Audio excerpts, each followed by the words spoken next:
ನಮಸ್ಕಾರ. ನೀವ್ ನೋಡ್ತಾ ಇದ್ದೀರಾ ಟಿವಿ ವಿಕ್ರಮ ವಿಶೇಷ ಕಾರ್ಯಕ್ರಮಕ್ಕೆ ಸ್ವಾಗತ. ನಾನು ಜೆಸಿಲ್ ಡಿಸೋಜ. ನೀವು ಇಲ್ಲಿ ತನಕ ಟಿವಿ ವಿಕ್ರಮವನ್ನ ಸಬ್ಸ್ಕ್ರೈಬ್ ಮಾಡದೇ ಇದ್ರೆ ತಕ್ಷಣ ಸಬ್ಸ್ಕ್ರೈಬ್ ಮಾಡಿ.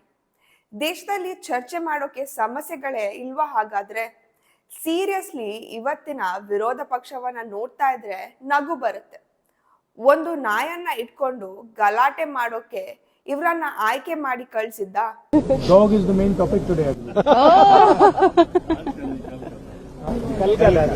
क्या कर दिया बेचारे कुत्ते ने? I mean, I guess these are the things that India is discussing these days. Dog is the main topic today. ಅದ್ ಯಾವ ನಾಯಿ ಕಚ್ಚಿದ್ಯೋ, ಒಳ್ಳೆ ನಾಯಿ ಆಗ್ತಿದ್ರೆ ಹಿಂಗ್ ಆಗ್ತಾ ಇರ್ಲಿಲ್ಲ. ಮೋಸ್ಟ್ಲಿ ಹುಚ್ಚು ನಾಯೇ ಇರ್ಬೇಕು. ಸಂಸದೆಯಾಗಿ ಈಕೆ ಆಡ್ತಿರೋದು ನೋಡ್ತಾ ಇದ್ರೆ ನಗ್ಬೇಕಾ ಅಳ್ಬೇಕಾ ಅನ್ನೋದು ಗೊತ್ತಾಗ್ತಾ ಇಲ್ಲ. ನಮ್ಮ ಹಣೆ ಬರಹ ನೋಡಿ. ಕೋಟಿ ಕೋಟಿ ಖರ್ಚು ಮಾಡಿ ದೇಶದ ಬಗ್ಗೆ ಚರ್ಚೆ ಮಾಡಿ ಅಂದ್ರೆ ನಾಯಿಗೆ ಗಲಾಟೆ ಮಾಡ್ತಾ ಇದ್ದಾರೆ. ಅಸಲಿಗೆ ಇದು ನಿಮ್ಗೆ ನಾರ್ಮಲ್ ವಿಷಯ, ಕಾಮಿಡಿ ವಿಷಯ ಅನಿಸ್ಬಹುದು. ಆದ್ರೆ ಸ್ವಲ್ಪ ಇತಿಹಾಸದ ಒಂದು ಘಟನೆ ಬಗ್ಗೆ ಹೇಳಿ ಆಮೇಲೆ ಈ ವಿಷಯಕ್ಕೆ ಬರ್ತೀನಿ. ಆವಾಗ ನೀವೇ ಡಿಸೈಡ್ ಮಾಡಿ ಇದು ಸಿಲ್ಲಿ ಮ್ಯಾಟರಾ ಅಥವಾ ಸೀರಿಯಸ್ ಮ್ಯಾಟರಾ ಅಂತ. ಲಾಲ್ ಬಹದ್ದೂರ್ ಶಾಸ್ತ್ರಿ ಮತ್ತು ಇಂದಿರಾ ಗಾಂಧಿ 1964ರ ಕತೆ. 1964ರಲ್ಲಿ ಭಾರತದ ಮೊದಲ ಪ್ರಧಾನಿ ನೆಹರು ಅವರು ನಿಧನರಾಗ್ತಾರೆ. ಆಗ ಇಂದಿರಾ ಗಾಂಧಿ ಅವರು ಉತ್ತರಾಧಿಕಾರಿ ಆಗ್ತಾರೆ. ಆದ್ರೆ ಕಾಂಗ್ರೆಸ್ ಪಕ್ಷದ ಹಿರಿಯ ನಾಯಕರಾದ ನಿಜಲಿಂಗಪ್ಪ ಅಥವಾ ಕಾಮರಾಜರಂತವರು ಇಂದಿರಾ ಗಾಂಧಿ ಅಪಕ್ವ ನಾಯಕಿ ಅಂತ ಪರಿಗಣಿಸ್ತಾರೆ. ಜೊತೆಗೆ ಅವರಿಗೆ ಪ್ರಧಾನಿ ಆಗೋಕೆ ಅವಕಾಶ ಕೊಟ್ಟಿರ್ಲಿಲ್ಲ. ಇಂದಿರಾ ಗಾಂಧಿಗೆ ಪ್ರಧಾನಿ ಹುದ್ದೆ ಸಿಗದಾಗ ಲಾಲ್ ಬಹದ್ದೂರ್ ಶಾಸ್ತ್ರಿ ಅವರನ್ನ ಭಾರತದ 2ನೇ ಪ್ರಧಾನ ಮಂತ್ರಿಯಾಗಿ ಮಾಡಲಾಯಿತು. ಶಾಸ್ತ್ರೀಜಿ ಪ್ರಮಾಣ ವಚನ ಸ್ವೀಕಾರ ಮಾಡಿದ ನಂತರ ತೀಕ್ಷ್ಣ ನಾಯಕರಾಗಿ ಹೊರಹೊಮ್ಮಿದ್ರು. ಅವರ ಸಣ್ಣ ಸಣ್ಣ ನಿಲುವುಗಳು ಕೂಡ ಜಗತ್ತಿನಲ್ಲಿ ಭಾರತವನ್ನ ದೊಡ್ಡದಾಗಿಸಿತ್ತು. ಶಾಸ್ತ್ರೀಜಿ ಪ್ರಧಾನಿಯಾಗಿ ಕಡಿಮೆ ಸಮಯದಲ್ಲೇ ರೈತರು ಮತ್ತು ಸೈನಿಕರಿಗೆ ತುಂಬಾ ಹತ್ತಿರ ಆಗ್ತಾರೆ. ಅದೇ ಕಾರಣಕ್ಕೆ ಫೇಮಸ್ ಕೂಡ ಆಗ್ತಾರೆ. ರೈತರ ಪಾಲಿನ ದೇವರು ಅವರು. ಯಾವಾಗ ಶಾಸ್ತ್ರಿ ಅವರ ಜನಪ್ರಿಯತೆ ಹೆಚ್ಚಾಯ್ತೋ ಇಂದಿರಾ ಗಾಂಧಿಗೆ ಅದನ್ನ ನೋಡಿ ಸಹಿಸ್ಕೊಳ್ಳೋಕೆ ಆಗಿಲ್ಲ. ಆಗಿನ ರಾಜಕೀಯ ವಿಶ್ಲೇಷಕರು ಇಂದಿರಾ ಗಾಂಧಿಗೆ ಅಸೂಯೆ ಶುರುವಾಯ್ತು ಅಂತ ಹೇಳ್ತಾರೆ. ಯಾಕಂದ್ರೆ ಆಗ ಜನ ನೆಹರು ಅವರನ್ನ ನಿಧಾನವಾಗಿ ಮರೆಯೋಕೆ ಶುರು ಮಾಡ್ಕೊಂಡಿದ್ರು. ಶಾಸ್ತ್ರಿ ಅವರ ನಿರ್ಧಾರಗಳಿಗೆ ಹೊಗಳಿಕೆ ಆರಂಭ ಆಗುತ್ತೆ. ಇದು ಇಂದಿರಾ ಗಾಂಧಿ ಅವರಿಗೆ ಸಹಿಸ್ಕೊಳ್ಳೋಕೆ ಸಾಧ್ಯವಾಗಿಲ್ಲ.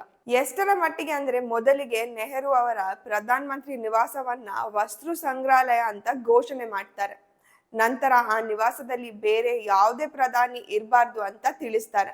ಯಾಕಂದ್ರೆ ಹಳೆಯ ಧೋತಿ ಮತ್ತು ಕುರ್ತಾ ಧರಿಸ್ತಿರುವ ಲಾಲ್ ಬಹದ್ದೂರ್ ಶಾಸ್ತ್ರಿ ಅವರು ನೆಹರು ವಾಸವಾಗ್ತಿದ್ದ ಆ ನಿವಾಸದಲ್ಲಿ ಇರೋದು ಇಂದಿರಾ ಗಾಂಧಿ ಅವರಿಗೆ ಇಷ್ಟ ಇರ್ಲಿಲ್ಲ. ಇಂದಿರಾ ಗಾಂಧಿ ಅವರು ಲಾಲ್ ಬಹದ್ದೂರ್ ಶಾಸ್ತ್ರಿ ಅವರನ್ನ ಅವಮಾನಿಸಿಯೇ ಒಂದು ಮಾತನ್ನ ಆಗ ಹೇಳಿದ್ರು ಅಂತಲೂ ಹೇಳ್ತಾರೆ.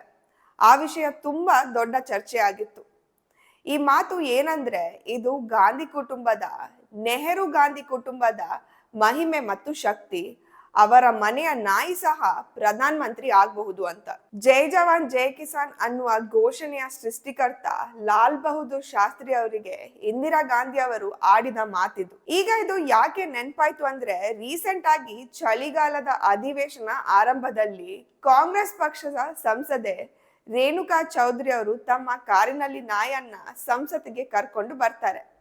ಆಗ ವಿವಾದ ಕೂಡ ಆಗಿತ್ತು. ಆಗ ಸಂಸತ್ನಲ್ಲಿ ಸಾಕು ಪ್ರಾಣಿಗಳನ್ನ ತರೋದಕ್ಕೆ ಅನುಮತಿ ಇಲ್ವಾ ಅನ್ನುವ ಮಾತುಗಳು ಕೂಡ ಬಂದವು. ಮುಂದಿನ ದಿನ ರಾಹುಲ್ ಗಾಂಧಿ ಸಂಸತ್ತಿಗೆ ಬಂದು ಕೇಳಿದಾಗ ಸಾಕು ಪ್ರಾಣಿಗಳಿಗೆ ಅನುಮತಿ ಇಲ್ಲ ಅಂತ ಹೇಳ್ತಾರೆ. ಆಗ ರಾಹುಲ್ ಗಾಂಧಿ ತಕ್ಷಣ ಒಂದು ಮಾತು ಹೇಳ್ತಾರೆ, ಒಳ್ಳೇದು, ಆದ್ರೆ ಸಂಸತ್ತಿನ ಒಳಗೆ ಅನುಮತಿ ಇದೆ ಅಲ್ವಾ ಅಂತ. ಅಂದ್ರೆ ರಾಹುಲ್ ಗಾಂಧಿ ಇಲ್ಲಿ ದೇಶದ ಸಂಸದರನ್ನ ನಾಯಿಗೆ ಹೋಲಿಕೆ ಮಾಡ್ತಾರೆ, ಎಸ್ಪೆಷಲಿ ಬಿಜೆಪಿ ನಾಯಕರನ್ನ. ರಾಹುಲ್ ಗಾಂಧಿ ಅವರು ಕೇವಲ ಭಾರತೀಯ ಜನತಾ ಪಾರ್ಟಿಯ ಸಂಸದರಿಗೆ ಒಳಗೆ ಇರೋಕೆ ಅನುಮತಿ ಇದೆ, ಅಂದ್ರೆ ಅವರೇ ನಾಯಿಗಳು ಅಂತ ಹೇಳಿದಂಗೆ ಇತ್ತು.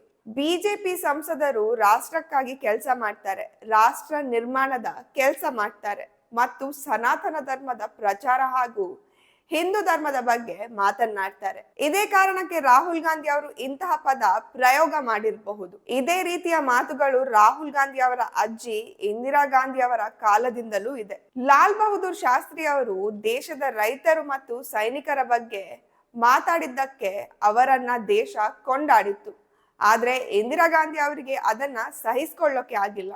ಈಗಲೂ ಅಷ್ಟೇ ಪ್ರಧಾನ ಮಂತ್ರಿ ನರೇಂದ್ರ ಮೋದಿ ಅವರು ಹಬ್ಬಗಳನ್ನ ಆಚರಿಸೋದಕ್ಕೆ ಸೈನಿಕರ ಬಳಿ ಗಡಿಗೆ ಹೋಗ್ತಾರೆ. ಅದಕ್ಕೆ ಉರಿ ಹತ್ತಿರ್ಬೇಕು. ರಾಹುಲ್ ಗಾಂಧಿ ಅವರ ಮನಸ್ಥಿತಿ ಹೇಗಿದೆ ನೋಡಿ. ಅವತ್ತು ಬ್ರಿಟಿಷರು ಭಾರತಕ್ಕೆ ಬಂದಾಗ ಭಾರತೀಯರನ್ನ ನಾಯಿಗಳು ಅಥವಾ ಕರಿಯರು ಅಂತ ಕರೆದ್ರು. ಅದೇ ವಸಾಹತುಶಾಹಿ ಮನಸ್ಥಿತಿ ಇವರಲ್ಲಿ ಕೂಡ ಕಾಣಿಸ್ತಾ ಇದೆ. ಟಿವಿ ವಿಕ್ರಮ, ದೇಶ ನಿಮ್ಮ ಕೈಯಲ್ಲಿ. ಈ ಕಾರ್ಯಕ್ರಮ ನಿಮಗೆ ಇಷ್ಟ ಆಗಿದ್ದಲ್ಲಿ ಲೈಕ್, ಶೇರ್ ಹಾಗೂ ಕಮೆಂಟ್ ಮಾಡಿ. ಟಿವಿ ವಿಕ್ರಮದ ಕಾರ್ಯಕ್ರಮಗಳನ್ನು ನಿರಂತರವಾಗಿ ವೀಕ್ಷಿಸಲು ಸಬ್ಸ್ಕ್ರೈಬ್ ಮಾಡಿ, ಬೆಲ್ ಐಕನ್ ಒತ್ತಿ.